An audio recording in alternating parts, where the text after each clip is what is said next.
Welcome back. You're watching my channel Jin Siniza. Please don't forget to subscribe and click the bell button for more update. Thank you very much. Let's go. Ayun, what's up guys? Ito po si Kuya July, ang inyong katugang, ang inyong kalingap. At gusto ko lang pong i-promote si Jin Siniza, isa po sa Kalingap Reactors. Supportahan po natin ang kanyang YouTube channel. Maraming salamat po sa inyo. Alright. So ayan po, yung title natin, na ang sabi dyan, binabawi na. So, ayun. Sino nag-pin? Mag-pin tayo. Ayan, base po dyan sa title natin binabawi na. So gusto ko lang pong sabihin sa inyo lahat na yung 500,000 pesos ay binabawi na po ni Sir Jun A. So ayan, makacheck ko na po siya kanina. So ayun po, wala tayong magagawa kung binabawi na, kailangan natin ibalik. Sabi ko nga po, sabi ko nga kay Sir Jun A, bago niya nung nakacheck ko siya, sabi ko, what if po kung ibigyan na lang po natin kay Erica Capital. Yun naman po yung totoong gusto nyo na matulungan sila. So, ayun. Gusto niyang bawi na lang talaga yung 500,000. So, yun po. Kaya, ayan, nakatagpo po siya. Nabawi na po niya yung pera. Eh, nasabi naman niya kung nasabi niya na willing pa rin siya daw tumulong. Yun nga, sabi niya na respetuhin na lang daw. Respetuhin ko na lang daw yung desisyon nila lolo at lola. No? Yun ang sabi niya. Eh, sa akin naman talaga, respeto ko naman po talaga yun. Wala naman po sa akin, nasaktan, pero sa akin ay tanggap ko po yun. Marami pa naman po tayong pwedeng tulungan. Kaya, ayun. So, babalik po natin yung 500,000 kay Sir Jun.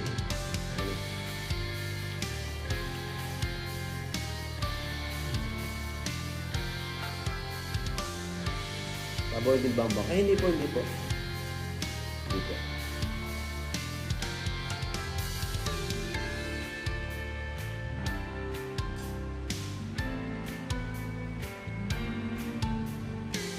So, ayun po.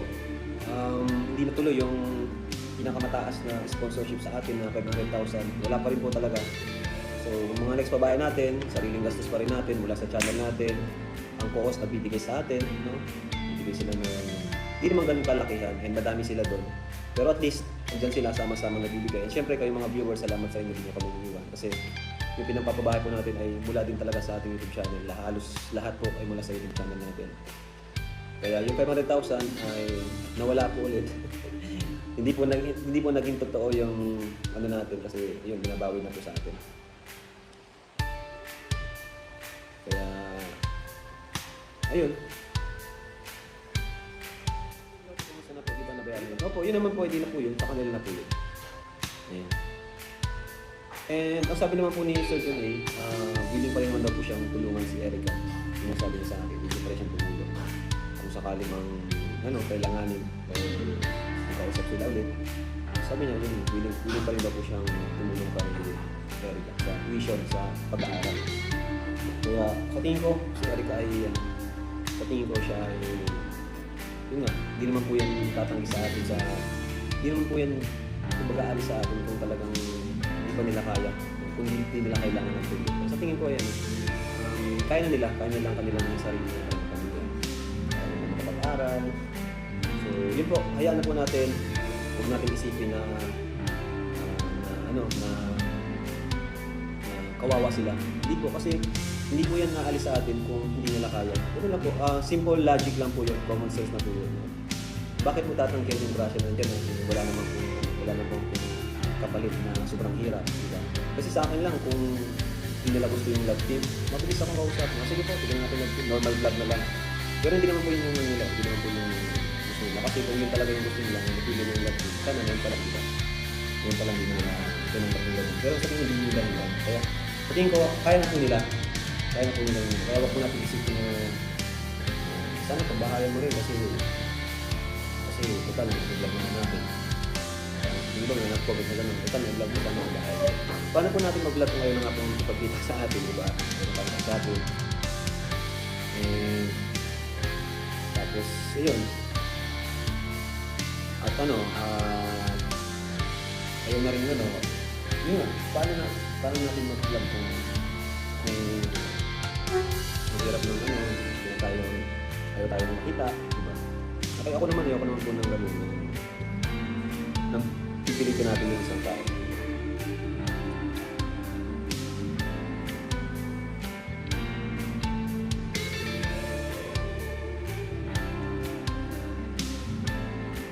$500 bond paper lang, hindi talaga picture. Ay, totoo po yun, 500. Nasa ano po yun, nasa ano yun? Passbook ko po yun, yung 500 po.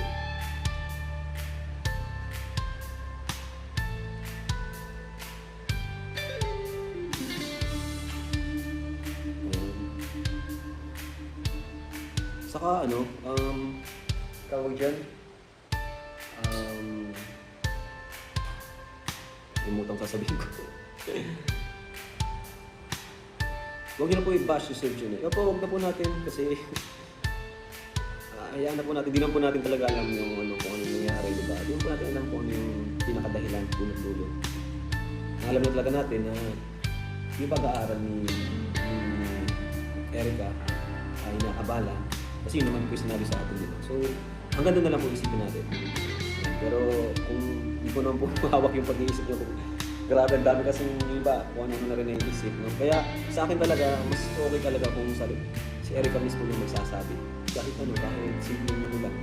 Pero kung ayaw nila, okay din, wala naman po. Kahit kung nilang ba, simple explanation lang. Simple explanation lang sana, para naman malinawan yung mga at hindi na mag-isip-isip na kung ano-ano. Di ba po, nakalingap? Pero wala eh, ayaw po talaga. Kasi sinabi yung tanong sa Edo na try niyang kausapin. Kaso, pati ko sa ngayon wala po kayo po alam. Sana dinate na lang Sir John A sa mga line-up pa bahay kahit matuloy yung kay Erica. Yun nga po, sana gusto ko sabihin sa kanya kasi syempre nahihiya ako. Pero kahit man lang sana mag-donate kahit kunti lang doon sa nandito niya sa atin. Total, na-donate ko na sa atin diba? Sana man lang kahit, yan Sir John A, kung nanonood po kayo, baka naman kahit yun lang kunti lang doon sa 500K ay magamit naman natin kina Dara, kina Rose Ann. Pilitin niyo po mga kalingap. Kasi binabawi po talaga sa akin, sakit yun para sa amin. Para sa akin, kasi diba, ginawa mo lahat, ginawa mo yung effort, lahat nandun. Pinagkatanggol pa natin. Sana hindi yun yung dahilan kung may sponsor talaga. Sana ang dahilan kung talagang kaya nila sarili nila, kaya na talaga. Kasi nila ng private na laptop, private na dito. Sana hindi talaga yung dahilan na meron yung nasa likod. Kasi yun nga, syempre, ginawa natin lahat para sa pamilya nila. Tulungan, sa yung mga viewers natin, tulungan sila. Tapos, pinagtanggol natin, diba, sa mga bashers. Tapos, ayun, sana hindi po yun yung dahilan talaga na nasa likod. Kasi kung yun talaga, saka yun yung sinabi sa atin na wala naman daw talaga. Wala naman nasa likod na sponsor. Yun yung sinabi sa akin nila, Lola. Gusto lang talaga nilang makapag-focus si Erica sa pag-aaral. Kaya, sana hindi tama yung hinala ng ibang viewers. Sana hindi tama yung hinala nila na may humahawak na sponsor. Kasi, so ayun, history repeat itself. Parang naulit na naman yung mga nangyayari dati. Kaya mahirap talaga na, yun, na nagkakaroon ng contact or nakikita yung account ng mga beneficiaries natin. Nagiging public yung account. Kaya sana, yan, sa mga nag-share, mahilig mag-share. Yan, sa Kalingap Warriors pala, sa mga mahilig mag-share ng account nila, mga beneficiaries natin, please, sana, keep it private, yung mga account nila. Huwag na po natin i-share yung mga picture nila gamit yung account nila. Maganda, i-download yung picture na gusto nyo i-share, then i-post nyo sa mga groups. Kasi once na ma-share natin yung account nila, dyan nadadagsa yung mga gusto mag-message sa kanila, and yung privacy nila nawawala. Kaya iwasan po natin mag-share ng mga account ng mga beneficiaries natin. Keep natin na private ito. Keep natin private yung kanilang beneficiary. That's all for now. Until next time. Thanks for watching. And don't forget to like, subscribe, and share.